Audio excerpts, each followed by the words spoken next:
I just was encouraged, and I was thinking of these three characters we were listening today: Abraham, Lot, and Lot's wife.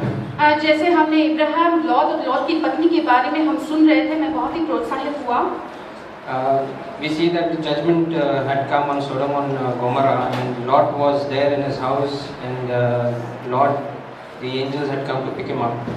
और हम देखते हैं कि जब न्याय सदोम और अमोरा पर आया था, जब लॉट अपने तंबू में था, वहाँ पर स्वर्गदूत आ पहुँचे।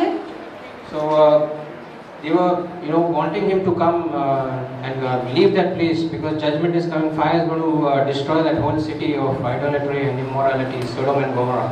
और वो स्वर्गदूत चाहते थे कि बहुत जल्द से जल्द जो है लोट उस देश से निकल जाए, क्योंकि जल्द ही न्याय होने पर वहाँ पर आग से वो जो नगर जो है वो नष्ट होने वाला था। We read in Genesis 19 that Lot hindered to go with these angels. और हम उत्पत्ति के 19वें अध्याय में देखते हैं कि किस तरह से लॉट ने हिचकिचाया कि वो स्वर्गदूत के साथ जाएं। As if today if the Lord comes to your home saying that this is the last day, tomorrow everything is going to burn up, and you say, no, I'm not interested to come to him. और ये इसी समान है, समझो कि आज के दिन में यदि परमेश्वर खुद हमारे पास आकर कहता है कि देखो कल का दिन, आज का दिन आखिरी है, कल जो है ये सारा नगर मिटने वाला है, जलकर भस्म होने वाला है, तुम मेरे साथ आ जाओ, लेकिन हम कहते हैं कि नहीं, आज का दिन मैं एक और आराम से रहना चाहता हूँ। See, I mean, this is what the opportunity Lot had to run out before being burned, but still he hindered and just took it casually. और हम देखते हैं कि लॉट के सामने एक बहुत ही सुनहरा मौका था कि वो देश, वो नगर नष्ट होने के पहले वो वहाँ से भाग निकले, लेकिन फिर भी वो जो है वहाँ पर हिचकिचाया। The angels really pulled him out and his family out of the place.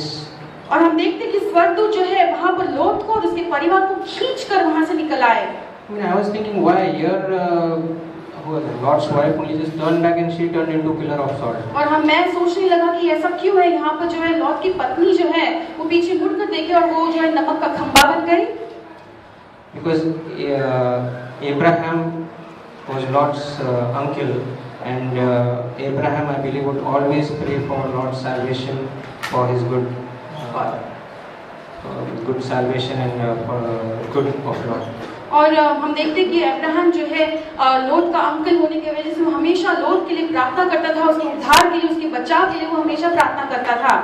We read in Genesis that when Sodom was defeated, Lot was taken captive, and Abraham with his young men fought the battle and brought Lot back. और हम उत्पत्ति में देखते हैं कि जब सदोम अमोरा वहाँ पे जब नष्ट हो गया, बाद में जब लोट को बंधुआई में लेकर गए थे, तो किस तरह से अब्राहम अपने चंद लोगों के साथ जाकर उस राजा के साथ युद्ध के लिए गया था ताकि वो अपने भांजे लोट को छुड़ाए। Yeah, see the concern of one godly man for Lot, Abraham's concern for his nephew. और यहाँ पर हम देखते हैं कि एक परमेश्वर का जन जो है अपने भांजे के लिए वो किस तरह से वो फिक्र लगा रहता है। And that time Abraham gave the good part to Lot. और हम देखते हैं कि किस तरह से जो अच्छी बातें, जो भली बातें सबसे पहले उसने लोट को चुनने के लिए दिया।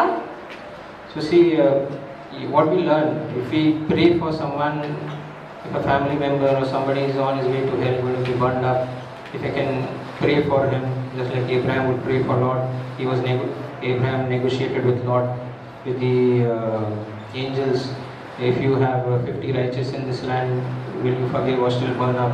So you see, Abraham was having that spirit of concern for his nephew Lot, because Abraham knew Lot was staying there. और हम देखते कि जिस तरह से अब्राहम अपने भांजे के लिए वो प्रार्थना करता था, उसके प्राण के लिए वो रोज परमेश्वर के पास विनती करता था, और किस तरह से उस नगर में वो स्वर्गदूत के साथ, परमेश्वर के साथ वो बातें किया, उसने नेगोशिएट किया कि इस नगर में यदि 50 धर्मी जन हो तो फिर भी तू क्या इस शहर को नष्ट करेगा। ऐसे लगातार वो प्रार्थना करता था। क्या इसी तरह का दिल हम में है क्या, जहाँ पर हम हमारे रिश्तेदारों में या हमारे प्यारे भाई बहनों जो नरक की तरफ जा रहे हैं उनके लिए क्या हम प्रार्थना करते हैं क्या? Tomorrow the Lord's judgment will come. This whole place, this world is going to be burnt up. The Lord's coming is at hand. Do we have that spirit of praying for relatives? We might think they are lost, but who knows? We'll see them in heaven, because just like Abraham just prayed and negotiated with the Lord, and Lot was saved.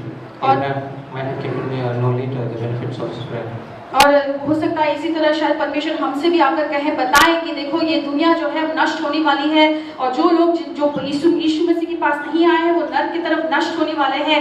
ऐसे जब हमें पता है तो क्या हम दूसरों के लिए, हमारे परिवार में, हमारे रिश्तेदारों के बीच में क्या दूसरों के लिए हम प्रार्थना करते हैं क्या? जिस तरह से अब्राहम अपने भांजे के लिए परमेश्वर से विनती किया, नेगोशिएट किया, क्या इस तरह का मनसा हमारे में है क्या? See, I don't know whether Abraham prayed for Lot's wife because she became pillar of salt. और मैं नहीं जानता कि इब्राहिम ने लोट की पत्नी के लिए प्रार्थना किया या नहीं, क्योंकि वो जो है मुड़कर देखने पर नमक की खंबा बन गई। He definitely would have prayed, but the desire in Lot's wife was the love for the world, not for God's kingdom at hand. और वो हो सकता है कि उसने सचमुच में उसके लिए प्रार्थना की होगी, लेकिन उसके हृदय में, लोट की पत्नी के हृदय में परमेश्वर के लिए नहीं लेकिन संसार की चीजों से भरी हुई थी। Lot is called righteous in 2 Peter. He had a desire to, live for the Lord, and though he hindered to go, but ultimately he went.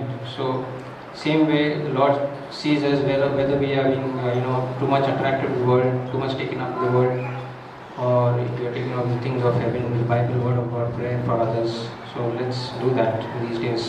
और जिस तरह से लोग को दूसरे पत्रस में एक धर्मी जन कहकर जिक्र किया गया है, वो चाहे पहले भी उसने तो शायद परमेश्वर की योजना से हिचकिचा रहा था, लेकिन आखिर में देखते हैं कि उसने परमेश्वर के उसके दिल में परमेश्वर के लिए उसकी एक चाह थी और इसके लिए उसने उस अनुसार किया और उसका जिक्र वैसा हुआ है। वैसा ही आज भी हमारे जीवन में हमें संसार की चीजों से नहीं लेकिन परमेश्वर के राज्य के बारे में और उसकी चीजों से भरी हुई रहनी चाहिए। As Jesus said, those were the days of Lord. Days of Lord. These can be our days. Heaven will be known. Days of Kevin, or it doesn't say days of Abraham like we heard yesterday, but days of each one. Lord will say that in the day that he prayed for somebody and you are in heaven because of. In the days of Kevin, I prayed for my relatives, and that's why maybe that honor Lord will have. Let's pray for one another. Come on. और यीशु मसीह ने स्पष्ट रीति से कहा कि लूत के दिनों को याद रखो, और इसी तरह से शायद हमारा भी वैसा ही जिक्र होगा स्वर्ग में भी कि फलाना इस व्यक्ति के दिन को याद रखो। उसने कभी इब्राहिम के दिन को याद करो ऐसा नहीं कहा।